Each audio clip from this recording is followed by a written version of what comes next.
नमस्कार विद्यार्थी मित्रांनो, आज आपण इयत्ता 6वी गणित नवीन अभ्यासक्रमानुसार पाहणार आहोत. त्यामध्ये पहिले जे प्रकरण आहे ते पाहणार आहोत, 3 डायमेन्शनल शेप्स. आता ह्याच्यामध्ये डायमेन्शनल म्हणजे काय, तर मिती म्हणजे आकाराबद्दल आपण पाहणार आहोत. शेप्स म्हणजे आकाराबद्दल. 3 डायमेन्शनची या पुस्तकामध्ये आपल्याला पहिल्या प्रकरणामध्ये माहिती दिलेली आहे. त्याच्यामध्ये सर्वप्रथम पाहणार आहोत आपण 1 डायमेन्शनल मिती शेप्स. 1 dimensional shape.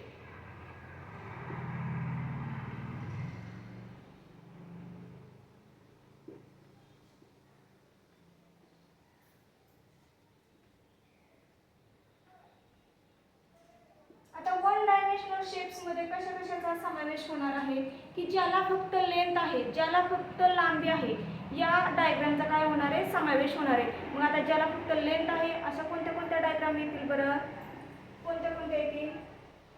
येथे लाइन सेगमेंट, लाइन सेगमेंट आणि दुसरी कोणती, लाइन. या काय आहेत, 1 डायमेन्शनल शेप असणाऱ्या डायग्राम आहेत. याच्यामध्ये लाइन सेगमेंट मध्ये डायग्राम काढून दाखवते.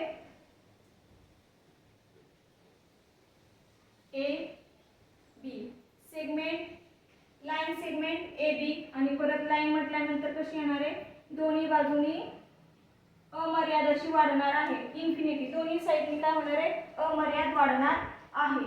ही काय, लाइन पी क्यू घेऊया आपण. Line P Q. याच्यामध्ये 1 डायमेन्शनल शेप मध्ये कशाचा समावेश होईल, तर लाइन सेगमेंटचा होईल आणि लाइनचा 1 डायमेन्शनल शेप मध्ये समावेश होणार आहे. आणि नंतर जे पाहणार आहोत आपण 2 डायमेन्शनल शेप. आता 2 डायमेन्शनल शेप मध्ये कशाचा समावेश होईल ते पाहूया. 2 डायमेन्शनल शेप मध्ये कशाचा समावेश होईल, तर लेंथ आणि ज्याला विड्थ आहे म्हणजे लांबी आणि रुंदी ज्या डायग्रामला आहे अशा डायग्रामचा समावेश 2 डायमेन्शनल मध्ये होणार आहे. मग आता कशाचा समावेश होईल, तर रेक्टँगलचा समावेश होईल म्हणजेच आयताचा समावेश होईल. चला तर पाहूया आपण 2 डायमेन्शनल फिगर.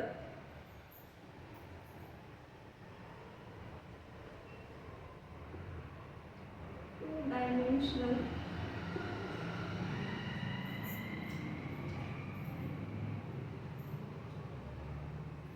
डायमेन्शनल शेप मध्ये ज्याला लेंथ अँड विड्थ, लेंथ आणि विड्थ या दोन्ही गोष्टींचा ज्या डायग्राम मध्ये समावेश आहे त्यांना काय म्हणायचे, 2 डायमेन्शनल म्हणायचं आहे. मग त्याच्यामध्ये कशाचा समावेश होईल, तर रेक्टँगलचा समावेश होईल.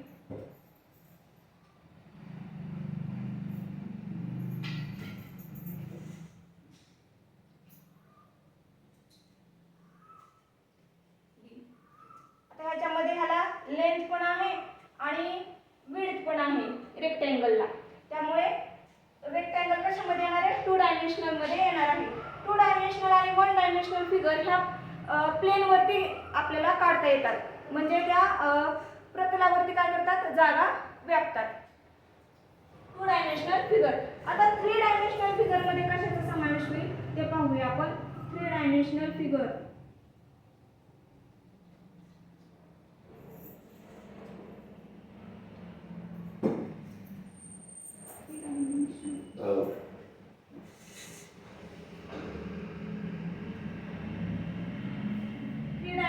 शेप मध्ये क्यूब येणार आहे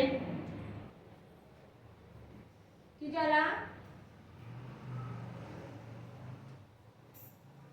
लेंथ आहे, विड्थ आहे आणि हाईट आहे अशा डायग्रामचा समावेश 3 डायमेन्शनल मध्ये होणार आहे. या पद्धतीचा जो क्यूब आहे त्याचा काय होईल, समावेश 3 डायमेन्शनल मध्ये होईल. आणि 3 डायमेन्शनल फिगर काय करतात, अवकाशात जागा व्यापतात म्हणजे स्पेस मध्ये जागा त्या व्यापतात. 3 डायमेन्शनल शेप मध्ये असणार. ह्या 3 डायमेन्शनल शेप असणाऱ्या फिगरला काय काय असते, तर त्यांना लेंथ असते, लेंथ, परत विड्थ,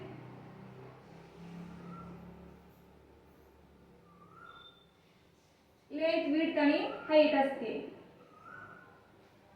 म्हणजे 3 गोष्टी असतात. परत एकदा नीट समजून सांगते. वन डायमेन्शनल शेपमध्ये फक्त लांबीचा समावेश होतो. त्यामध्ये काय काय येणार आहे? लाईन सेगमेंट येणार आहे, लाईन येणार आहे. उदाहरण सांगितलेलं आहे. लाईन सेगमेंट ए बी आणि लाईन पी क्यू. लाईन सेगमेंटला पण फक्त लांबीच असते. आपण लाईन सेगमेंट लांबीमध्येच मोजतो, लाईन पण आपण लांबीमध्येच मोजतो. नंतर टू डायमेन्शनल शेपमध्ये कशाचा समावेश होतो? तर लेंथ आणि विड्थ म्हणजेच लांबी आणि रुंदीचा समावेश होतो. याच्यामध्ये कशाचा समावेश येतो? तर रेक्टँगलचा. रेक्टँगल ए बी सी डीचं मी एक्झाम्पल इथे दिलेलं आहे तुम्हाला. नंतर three dimensional shape. Three dimensional शेपमध्ये कशाचा समावेश होतो? तर अशा डायग्रामचा समावेश होतो की ज्यांना लेंथ, विड्थ आणि हाईट आहे, म्हणजेच लांबी, रुंदी आणि उंची आहे. अशा डायग्रामचा समावेश हा थ्री डायमेन्शनल शेपमध्ये होतो. थ्री डायमेन्शनल शेपच्या ज्या डायग्राम आहेत त्या काय करतात? स्पेसमध्ये जागा व्यापतात. म्हणजे त्या काय करतात?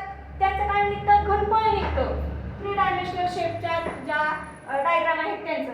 आणि ज्या टू डायमेन्शनल शेपच्या ज्या फिगर आहेत त्यांचं काय निघतं? तर पृष्ठफळ निघतं, क्षेत्रफळ निघतं. मग त्याच्यामध्ये टू डायमेन्शनल डायग्राम ज्या आहेत त्या काय करतात? प्रतलावरती काढता येतात, प्लेनवरती आपल्याला काढता येतात. आजच्या व्हिडिओमध्ये आपण एवढंच पाहणार आहोत. उर्वरित भाग आपण पुढील व्हिडिओमध्ये पाहूया.